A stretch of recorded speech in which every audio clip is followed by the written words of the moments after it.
When people think about online shopping today, Amazon instantly comes to mind. It has become such a natural part of our lives that it feels like it has always been there. But the truth is, Amazon started in the mid-1990s as nothing more than an online bookstore created by Jeff Bezos. At that time, e-commerce itself was still an unknown territory. Bezos, however, saw the internet growing at an exponential rate and realized the opportunity to build something massive. He chose books as the entry point because they were easy to ship, had a huge variety of titles, and didn't require physical browsing like clothes or furniture. While other companies were hesitant to go all in on the internet, Bezos envisioned a future where online retail could surpass traditional shopping. He was obsessed with building scale, even if it meant losing money in the short term. Investors initially thought his strategy was reckless, but Bezos wasn't aiming for small profits. He was setting the foundation for domination. By expanding from books into CDs, electronics, and eventually everything under the sun, Amazon transformed into what Bezos called the everything store. The company's early willingness to reinvest every penny into growth rather than dividends became a hallmark of its strategy. It wasn't just about selling products. It was about conditioning people to make Amazon their first stop whenever they wanted to buy something. What made this conditioning so powerful was Amazon's obsession with the customer. Unlike many businesses that put shareholder profits at the top, Bezos constantly repeated one mantra: focus on the customer. This philosophy drove innovations like one-click ordering, personalized recommendations, and eventually Amazon Prime. Prime wasn't just a membership, it was a psychological lock-in. Customers who paid for Prime suddenly felt obligated to use Amazon more frequently to get value from their subscription. Fast delivery, streaming benefits, and exclusive deals made it difficult for customers to even think about shopping elsewhere. Every tiny detail was optimized for convenience. Easy returns, reliable refunds, and fast customer support built a level of trust that many competitors couldn't match. For most people, it wasn't about price anymore. It was about peace of mind. When you order from Amazon, you know the product will arrive, and if something goes wrong, the company will fix it quickly. That kind of confidence created loyalty, and loyalty at scale is what gave Amazon a chokehold on e-commerce. Competitors might have had similar products, but they couldn't replicate the ecosystem of trust and convenience that Amazon carefully built. Of course, part of that strategy also involved being extremely aggressive with pricing. Amazon was willing to cut prices lower than anyone else, even selling at a loss if it meant capturing market share. This tactic, known as using loss leaders, wasn't about making money immediately. It was about destroying competitors. Smaller online shops and even large retailers simply couldn't keep up with Amazon's razor-thin margins and endless discounts. Over time, this created an environment where shoppers began to assume Amazon always had the lowest price. That perception alone was enough to lure millions of customers, even when other stores sometimes had better deals. Behind the scenes, Amazon's scale gave it the ability to negotiate lower rates with suppliers, pushing costs down even further. The company wasn't afraid to sacrifice short-term profits for long-term dominance. It was a calculated strategy. Bleed now, conquer later. As rivals dropped out of the market, Amazon's grip tightened. What looked like simple discounts to customers was actually a carefully designed weapon. This aggressive approach made competitors either join Amazon's marketplace as sellers or risk vanishing altogether. When Amazon realized it could not possibly list and stock every single product in the world, it made a move that changed the entire game: the creation of the Amazon Marketplace. Instead of just selling its own inventory, Amazon opened the doors to third-party sellers, allowing anyone from small businesses to massive manufacturers to sell directly on the platform. On the surface, this looked like an opportunity for entrepreneurs to reach millions of customers, and indeed, many small sellers thrived in the beginning. But behind the curtain, this move served Amazon's larger plan. Every transaction that took place on the marketplace still flowed through Amazon's ecosystem. The company took fees from sellers, controlled the payment system, and most importantly, collected mountains of data. This data revealed exactly what products were trending, which items sold fastest, and what prices customers were willing to pay. Amazon could then use this knowledge to launch its own private label versions of popular products, often pricing them lower and pushing them higher in search results. Sellers who had once seen Amazon as a partner began to see it as a competitor that had insider knowledge they could never match. Yet they had no choice but to stay, because leaving Amazon meant losing access to millions of loyal Prime customers. In this way, Amazon didn't just create a marketplace, it created a trap where sellers were both empowered and controlled at the same time. While the marketplace brought in variety and fees, the masterstroke of Amazon's empire was undoubtedly Amazon Prime. Introduced in 2005, Prime was pitched as a subscription service offering free 2-day shipping. At the time, the idea of paying an annual fee just to get faster delivery seemed unusual. But Bezos understood the psychology of commitment. Once customers paid for Prime, they felt compelled to maximize its value. Instead of browsing other websites, they automatically defaulted to Amazon because they had already invested in it. Over time, Prime evolved from just free shipping into a full-blown ecosystem, including video streaming, music, exclusive shopping events like Prime Day, cloud storage, and more. Each new benefit made the membership harder to cancel. It was no longer just about fast shipping.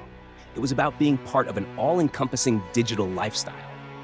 By 2025, Prime had over 200 million members worldwide, and those members spent significantly more than non-Prime shoppers. The brilliance of Prime wasn't just in what it offered, it was in how it rewired consumer habits. It turned shopping into a reflex. People stopped asking, "Where should I buy this?" and instead asked, "Should I get this from Amazon, now or later?" That subtle but powerful shift is what gave Amazon near total control over customer behavior. To sustain this loyalty and make good on the promise of Prime, Amazon had to build something even more formidable: its supply chain and logistics network. What started as a company relying on UPS and FedEx gradually transformed into a global delivery machine of its own. Amazon poured billions into constructing massive fulfillment centers strategically placed near major cities, robotic warehouses designed for speed, and an ever-growing fleet of delivery vans, planes, and even drones in testing. This vertical integration allowed Amazon to control the entire process, from the moment you clicked buy to the moment a package landed on your doorstep. No other retailer could match the efficiency or speed of this system. While traditional companies struggled with shipping delays, Amazon's logistics network turned fast delivery into the new standard. Competitors like Walmart and Target scrambled to catch up, but by then, customer expectations had permanently changed. Shoppers no longer considered waiting a week acceptable when Amazon could deliver in 2 days, or sometimes even 2 hours with services like Prime Now. This wasn't just about convenience, it was about dominance. The more warehouses Amazon built, the harder it became for competitors to keep up. The supply chain was not just an operational strength, it was a weapon, one that cemented Amazon's monopoly over e-commerce by ensuring it could always deliver faster, cheaper, and more reliably than anyone else. One of Amazon's most powerful but least visible weapons is the sheer amount of data it collects on its users. Every click, every search, every purchase, and even the items customers only add to their carts but never buy, all feed into Amazon's massive data engine. This isn't just about tracking what people want today. It's about predicting what they will want tomorrow. By analyzing these patterns, Amazon is able to recommend products so accurately that it feels like the platform can read your mind. That's not by accident, it's by design. The company has built algorithms that personalize every user's shopping experience, showing different prices, search results, and product suggestions depending on the individual. This personalization creates a feedback loop. The more you shop, the more Amazon learns about you, and the harder it becomes to stop shopping there. But data also plays a darker role. Amazon has been accused of using its massive surveillance advantage not just to serve customers, but to crush competition. For instance, when third-party sellers create successful products, Amazon can spot the trend instantly through sales data. Armed with this insider knowledge, it can launch competing versions under its own private label brands, promoted right above the original seller in search results. Sellers don't stand a chance. Beyond retail, Amazon collects data from Alexa smart devices, Kindle reading habits, and Prime Video viewing patterns, building a comprehensive profile of customer lifestyles. In essence, Amazon doesn't just know what you buy, it knows how you live. This depth of surveillance has raised major concerns among regulators, but from a business perspective, it has given Amazon a predictive and manipulative edge unlike any other retailer in history. As if dominating e-commerce wasn't enough, Amazon expanded its empire through aggressive acquisitions and diversification. Over the years, the company strategically purchased businesses that either eliminated threats or strengthened its hold on new industries. Acquiring Zappos gave Amazon control over online shoe sales, while the purchase of Whole Foods planted its flag firmly in the grocery sector, allowing it to merge digital shopping with physical retail. Buying Ring brought Amazon into the smart home security space, tying directly into its Alexa ecosystem. The acquisition of MGM Studios boosted Prime Video's content library, putting Amazon in direct competition with Netflix and Disney+. Each of these moves wasn't random, it was calculated. By acquiring companies across multiple sectors, Amazon created an interlocking network of services that all pointed back to its core business, keeping customers locked into its ecosystem. Even outside acquisitions, Amazon diversified heavily into areas like cloud computing, artificial intelligence, and advertising. In fact, its advertising business now rivals that of Google and Facebook, fueled by the precise shopping data it owns. These expansions gave Amazon multiple revenue streams, insulating it from risk and making it nearly untouchable. If one sector faced challenges, another was there to carry the weight. This multi-pronged strategy ensured that Amazon wasn't just an online retailer anymore. It was an all-encompassing digital empire. Perhaps the most surprising part of Amazon's rise is that its most profitable division isn't even e-commerce. It's Amazon Web Services, or AWS. Originally launched to solve Amazon's own infrastructure problems, AWS quickly grew into the backbone of the internet. Today, it powers websites, apps, and services for millions of businesses around the world, from startups to Fortune 500 giants. Netflix, Airbnb, NASA, and even parts of the US. Government rely on AWS for cloud computing. What started as a side project became the single most important driver of Amazon's profits. While e-commerce often runs on thin margins, AWS delivers massive earnings that fund Amazon's relentless expansion. In a way, the retail side of Amazon is like the flashy storefront, while AWS is the cash machine behind the curtain. This dynamic has allowed Amazon to take risks that competitors can't afford, like slashing product prices, building new fulfillment centers, or experimenting with futuristic technology. AWS also strengthens Amazon's grip on the digital economy, since countless businesses are dependent on its servers to function. If AWS went down, huge chunks of the internet would collapse. That level of control gives Amazon an almost invisible monopoly, not just in shopping, but in the very infrastructure of the online world. By dominating cloud computing, Amazon isn't just shaping consumer behavior, it's shaping the internet itself. As Amazon grew larger, it inevitably attracted scrutiny. Many critics and regulators began accusing the company of engaging in anti-competitive practices designed not just to win in the market, but to ensure that others couldn't even compete. Sellers on the platform, for instance, often reported being squeezed by unfair conditions, high fees, strict policies, and the ever-present threat of being undercut by Amazon's own private label brands. Investigations revealed that Amazon sometimes copied product designs from successful third-party sellers, then promoted its own version at a cheaper price while burying the original seller in search results. This practice, critics argued, was not competition. It was exploitation of insider data that only Amazon had access to. Beyond that, Amazon has been accused of predatory pricing, deliberately slashing prices below cost to drive rivals out of business, only to raise prices later once dominance was secure. The company's growing influence also sparked concerns about labor practices in its warehouses, where speed and efficiency came at the expense of worker well-being. Governments in the US, Europe, and India launched investigations into whether Amazon had become too powerful, questioning if it should be regulated like a monopoly. Despite all these allegations, Amazon consistently defended itself by claiming that it only works to provide customers with the best value and convenience. Yet the tension between innovation and exploitation became a defining part of Amazon's story, as the line between customer obsession and competitor destruction blurred. Even as regulators tried to rein in Amazon, the company continued its march across the globe.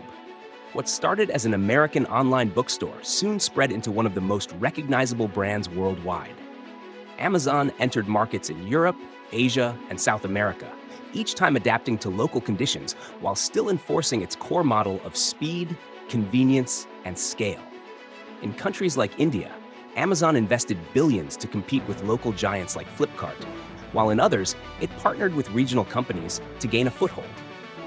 The company built localized warehouses, introduced region-specific services, and even tweaked its payment systems to fit markets where credit cards weren't widely used. This global expansion wasn't just about selling more products. It was about embedding Amazon into the daily lives of billions of people.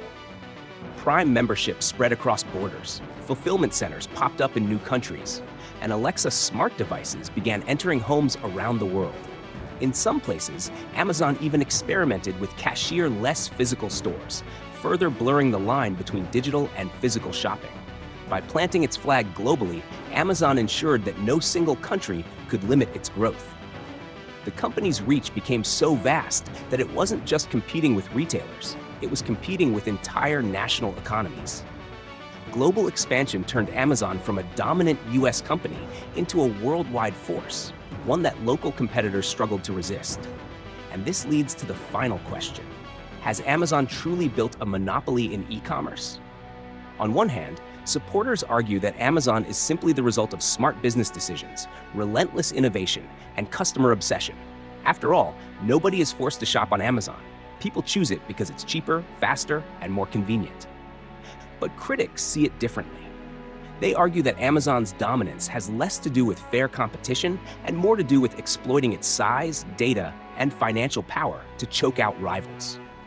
While technically not the only player in e-commerce, Amazon's overwhelming market share and control of infrastructure give it an outsized influence that looks and feels like monopoly power. The debate continues in courtrooms, government hearings, and public discussions. But one thing is undeniable. Amazon has fundamentally changed how the world shops. Whether you see it as a brilliant success story or a dangerous monopoly, its influence on modern commerce is impossible to ignore. From a small bookstore in the 1990s to one of the most powerful companies on the planet, Amazon's journey reveals both the promise and peril of unchecked corporate growth. And perhaps the real question isn't whether Amazon is a monopoly today, it's whether anyone will ever be able to stop it from becoming one tomorrow.